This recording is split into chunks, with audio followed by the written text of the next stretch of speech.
জেনে রেখো আমার মেয়ে ফাতেমাও যদি চুরি করে আমিও এই ক্ষেত্রে আইনের প্রয়োগ তার ক্ষেত্রেও করতাম, তারও হাত কেটে দিতাম। লাকাদ কানা লাকুম ফি রাসূলিল্লাহি উসওয়াতুন হাসানা।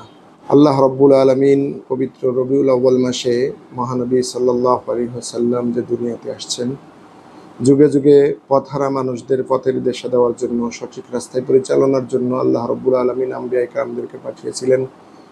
তারই ধারাবাহিকতায় আমাদের পেয়ারা নবী সাল্লাল্লাহু আলাইহি ওয়াসাল্লাম আখিরি নবী হিসেবে দুনিয়াতে আগমন করেন। দুনিয়াতে শুধুমাত্র রাসূল আরবি সাল্লাল্লাহু আলাইহি ওয়াসাল্লাম শুধু নবী হিসাবে আসছেন তা নয়, বরং তিনি হিজরতের পর যখন মদিনা মুনাওয়ারাতে হিজরত করলেন, হিজরতের পরে মদিনাতে যে সর্বপ্রথম ইসলামী রাষ্ট্রের রূপরেখা প্রণয়ন করেন এবং নবী সাল্লাল্লাহু আলাইহি ওয়াসাল্লাম মদিনাতে খ্রিস্টান, ইয়াহুদি, ভিন্ন ধর্মের মানুষ সকলকেই একত্রিত করে, ভিন্ন গোত্রের সকলকে একত্রিত করে সর্বপ্রথম সকলে মিলে মদিনা রাষ্ট্রকে সুরক্ষা দেওয়া, পারস্পরিক নিজেদের সম্প্রীতি, নিজেদের ভালোবাসা এবং একে অপরের প্রতি শ্রদ্ধাশীল হওয়া, অনুগতশীল হওয়া, এমনকি রাষ্ট্রের প্রতি যদি কোনো লোক আক্রমণ করে, শত্রু বহিঃশত্রু, তাদের থেকে রক্ষা করারও অঙ্গীকার করেন, যা মদিনার সনদ নামে পৃথিবীর ইতিহাসে সর্বপ্রথম সংবিধান হিসাবে রচিত হয়। রাষ্ট্রনায়ক হিসেবে রাসূল আরবি সাল্লাল্লাহু আলাইহি ওয়াসাল্লামের এই আদর্শ আজকে উজ্জ্বল। আল্লাহ রাব্বুল আলামিন সূরা আহজাবের 21 নম্বর আয়াতেই বলেছেন, লাকাদ কানা লাকুম ফি রাসূলিল্লাহি উসওয়াতুন হাসানা। নবীজির জীবনের ভিতরেই রয়েছে আমাদের জন্য, সকলের জন্য উত্তম আদর্শ। তো এই রাষ্ট্র পরিচালনার ক্ষেত্রে রাসূল আরবি সাল্লাল্লাহু আলাইহি ওয়াসাল্লাম সবসময় ইনসাফ, সততা এবং সত্য প্রকাশে সবসময়ের জন্য বলিষ্ঠ নেতৃত্ব, এগুলি ছিল রাসূল আরবি সাল্লাল্লাহু আলাইহি ওয়াসাল্লামের বিশেষ বৈশিষ্ট্য।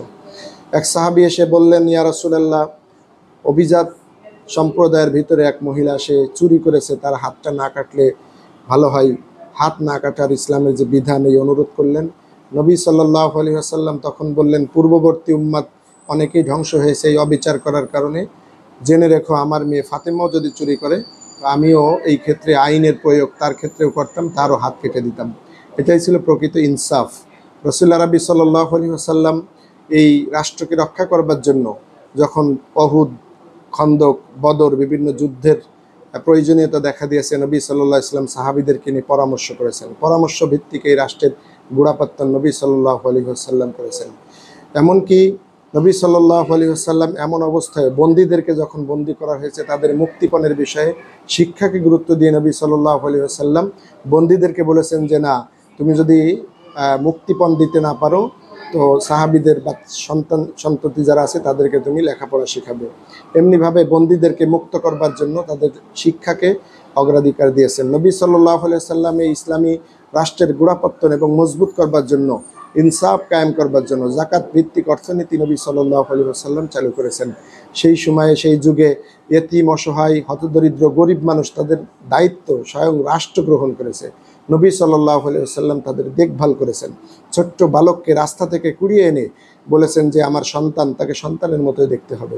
এমনিভাবে প্রতিটা শ্রেণীর মানুষের নাগরিক অধিকারকে সমুন্নত করেছেন মূলত এই মদিনায় ইসলামী রাষ্ট্র কায়েমের মাধ্যমে। এজন্য আসুন আমরা সকলেই রবিউল আউয়াল মাস, নবী সাল্লাল্লাহু আলাইহি ওয়াসাল্লামের আদর্শ বাস্তবায়নের এই মাসে আমরা ইনসাফ ভিত্তিক, কল্যাণ এবং পরামর্শ ভিত্তিক রাষ্ট্রের গোড়াপত্তন করি। নবী সাল্লাল্লাহু আলাইহি ওয়াসাল্লামের একমাত্র আদর্শেই আমরা এগুলি অনুকরণ করি। আল্লাহ আমাদের তৌফিক দান করেন। ওয়া আখিরু দাওয়ানা আলহামদুলিল্লাহি রাব্বিল আলামিন।